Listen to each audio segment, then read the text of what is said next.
লক্ষ্য 2026 সালে মাওবাদী মুক্ত দেশ গড়ে তোলা। তাই অপারেশন সিঁদুরের পর নতুন সাফাই অভিযান অপারেশন ব্ল্যাক ফরেস্ট। সাফ হবে দেশের মধ্যেকার সন্ত্রাস, লাল সন্ত্রাস থেকে মুক্তি পাবে देश। हम लोग 1.5 साल से सरकार में आए हैं और जब से सरकार में आए हैं तब से नक्सलवाद के साथ बहुत मजबूती के साथ हमारे जवान लड़ रहे हैं और डबल इंजन सरकार है उसका भी लाभ मिल रहा है। और हमारे जो केंद्रीय गृह मंत्री हैं आदरणीय अमित शाह जी और हमारे माननीय प्रधानमंत्री नरेंद्र मोदी जी, सबका संकल्प है कि आने वाला 31 मार्च 2026 तक पूरे देश से नक्सलवाद को समाप्त करना है।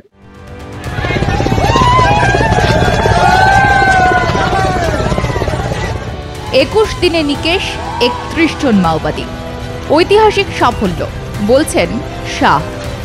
ছত্তিশগড়ে গুলির লড়াইতে নিকেশ মাওবাদী নেতা কেশব রাও। জানা গিয়েছে তার মাথার দাম ছিল 1 কোটি টাকা।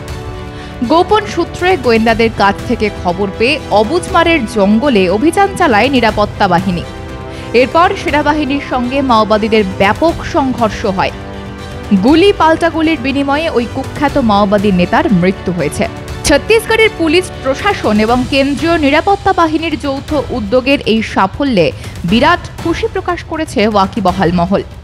প্রশ্ন হচ্ছে, কে এই মাও নেতা কেশব রাও? সাল 1970, নকশাল আন্দোলনের পটভূমি। উঠে এলো একটা নাম, নাম্বালা কেশব রাও, ভারতীয় কমিউনিস্ট পার্টির তাত্ত্বিক নেতা। প্রত্যক্ষভাবে জড়িত ছিলেন 1970 সালের নকশাল আন্দোলনের সঙ্গে। নাম ছিল পুলিশের হিট লিস্টে। 2003 সালে আলপেড়িতে তৎকালীন মুখ্যমন্ত্রী চন্দ্রবাবু নাইডুর উপরে হামলার ঘটনার মূল চক্রে ছিলেন এই মাওবাদী শীর্ষ নেতা। ইঞ্জিনিয়ারিং এর ডিগ্রিধারী তেলেগুভাষী নেতা নাম্বালা কেশব রাও ওরফে বাসবরাজ ওরফে গগন্নার খ্যাতি ছিল সমর কুশলী হিসেবে। 2018 সালে সিপিআই এর সাধারণ সম্পাদকের দায়িত্ব নেওয়ার আগে সংগঠনের কেন্দ্রীয় মিলিটারি কমিশনের প্রধান ছিলেন তিনি। তার আগে ছিলেন সংগঠনের অস্ত্র ও সামরিক প্রযুক্তিগত শাখা ট্রামের দায়িত্বে। কিভাবে খতম হলেন তিনি?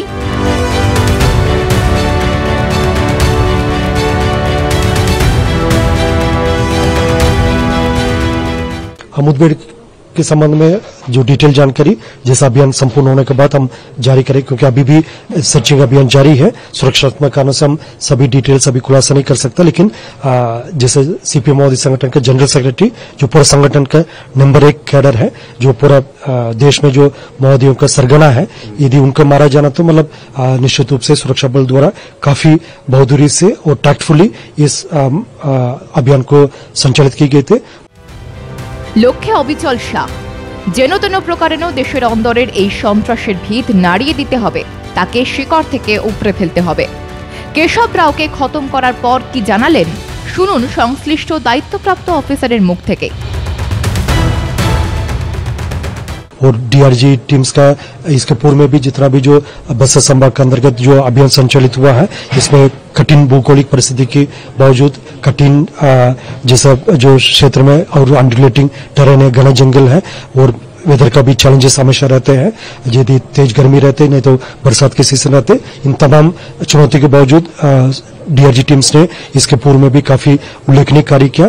और वर्ष 2024 में देखा जाए तो मतलब लगभग 6 दंडकारण स्पेशल जोनल कमेटी के कैडर्स का डेड बॉडी अलग अलग मुठभेड़ के पश्चात रिकवर किए गए थे।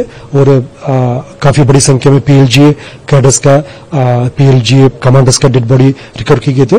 लेकिन जो सीपीएम माओवादी संगठन का जो जनरल सेक्रेटरी को मार गिराना है सुरक्षा बल के लिए काफी एक निर्णायक जो अभी एक सफलता प्राप्त हुआ। और आने वाले समय में निश्चित रूप से इस बढ़त को हम और मजबूती से आगे बढ़ाते हुए जो माननीय प्रधानमंत्री महोदय, माननीय केंद्रीय गृह मंत्री महोदय, छत्तीसगढ़ के मुख्यमंत्री महोदय और छत्तीसगढ़ के उप मुख्यमंत्री महोदय गृह और डीजीपी सर से लेकर पुलिस मुख्यालय के सभी जो वरिष्ठ अधिकारी डीआरजी टीम के इस प्रकार का जो सराहना का काम को काफी बधाई एवं शुभकामनाएं दी गई थे।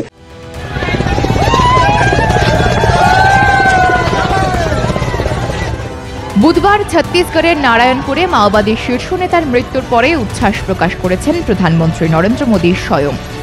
সমাজ মাধ্যমে লিখেছেন, এই অসাধারণ সাফল্যের জন্য আমাদের বাহিনীর জন্য গর্ব হচ্ছে।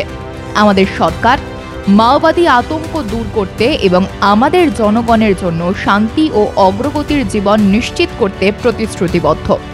অন্যদিকে যৌথ বাহিনীর অপারেশন ব্ল্যাক ফরেস্টের সাফল্যে উল্লসিত কেন্দ্রীয় স্বরাষ্ট্রমন্ত্রী অমিত শাহের মন্তব্য, নকশাল পন্থার বিরুদ্ধে ভারতের যুদ্ধের 3 দশকের মধ্যে এটিই সর্বোত্তম সাফল্য।